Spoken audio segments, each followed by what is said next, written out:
Mark and Amy have done everything right. $2.5 million, house in a beautiful West Omaha neighborhood. All the neighbors are very kind, with the exception of that one neighbor, but they've been wanting to buy a Colorado house for years. They also want to travel a lot. Top of the list is New Zealand. So in 2008, they lost 40% of the value of their portfolio, but they had young kids, their jobs were not impacted, and they had a relatively small amount of capital. They recovered. The thing is, now a 40% drop is not a blip. They are more worried about this type of event than ever. That was before this big thing happened. It was just a random weekday. Mark works from home and his phone rang. Steve was his running buddy. They had just completed the Omaha half marathon together. Steve had had a massive heart attack and he didn't make it. It was clear to Mark and Amy they need to make a change. Instead of constraining his life for another safety net, he needed to start traveling and buy the Colorado property. But he has a $65,000 bonus expected in the spring. It's like a whole few years of travel for these guys. Mark doesn't work in finance, but he's a pretty knowledgeable investor. He knows that with the market at 24 times forward PE earnings for US large cap stocks, the expected return on portfolios going forward is not the best. It just scares the crap out of him. He doesn't want to leave and retire into what he believes is a setup for a 2008 type of event. But if he stays, he knows that he's going to be full of regret. And Amy was really struggling to see her husband struggling with this decision. He was circling between checking the balances of their accounts on his phone to doing research on YouTube and Substack to watching CNBC and then starting that process all over again. So Amy came across a 3-bucket strategy and this idea of wants, needs, and dreams in retirement. She had come to the realization that they were thinking about their nest egg all wrong. Instead of just $2.5 million in one big pool, they should think about it in 3 distinct buckets. So when they started putting this together, they really felt like they could move forward confidently with having some safeguards in place to know if the market declined by X percentage,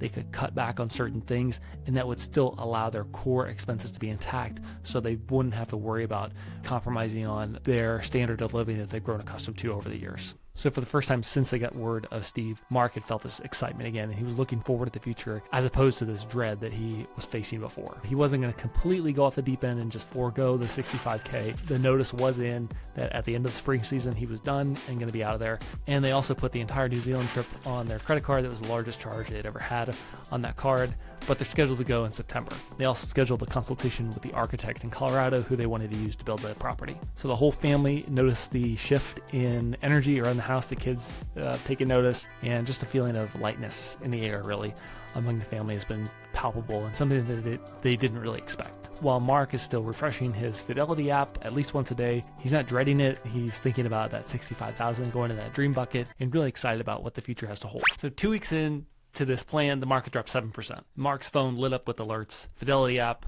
and his colleagues also giving him a bit of a hard time, saying, I'm glad I'm not retiring into this mess. Not catastrophic, but it's scary enough that Amy started to notice Mark was checking Fidelity a lot more often, much more than once a day. Mark even got some very unhelpful, unsolicited advice from his brother-in-law, letting him know that he was a complete crazy person for leaving such a stable, high-paying environment. Even that one neighbor commented to Mark, are you sure you're going to be retiring into this? It's crazy. Then another big test. Mark's company reached out. His boss said, Mark, look, we can't let you go.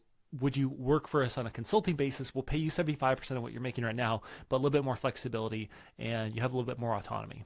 Mark was pretty much stunned. He had no idea this was coming, and it felt really good to be offered this. Amy asked him a question that just clarified everything, though. She said, does this take us a step closer to our dreams, or is it a step back to safety? Mark ultimately declined the offer. His boss was stunned, and Mark was a little stunned as well. So Mark and Amy were getting pretty excited. They got through the holidays, the market had calmed down a bit, and that finish line was right up ahead. So they were right there. He got a call from his boss. He said, look, the new company's eliminating your team. They are eliminating the division you're in, and your team is being dissolved. It's everyone's last day today. I said, okay, that doesn't make any sense. Tell me a little bit more about this. He says, look, I can't talk about it right now, but everyone on the team is done. Mark said, well, am I getting my bonus today then? Or he said, look, Mark, there's no bonuses. There's no payments. That's it. After today, it's all done. And on top of that, that same day, there was a political announcement that sent the stock market down 20%.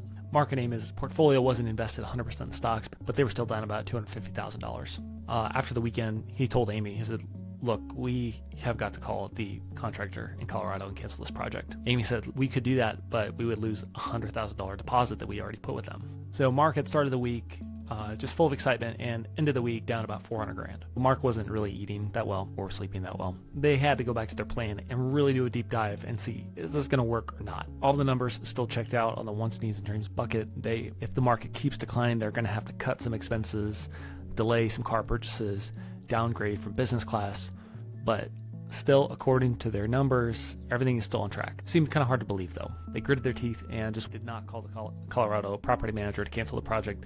They just let them go ahead. Close to a month later, they were having their coffee, and they felt uneasy for a different reason. The market had been up 10% in the last 12 days. Not only had the market recovered from the political announcement, but they were actually up higher than they were when that day that Mark found out about his job. If they had retreated in fear, they would have not only lost their deposit, but he likely would have made some other investment mistakes just in his haste, and it would have cost them close to $500,000. It was really just clicked for both of them that they're shifting the feeling of helplessness from just being at the whim of the market forces to being able to make decisions about things that they can control so that they can make sure that their money lasts in retirement. A colleague reached out to Mark and said, hey, I want to do the same thing.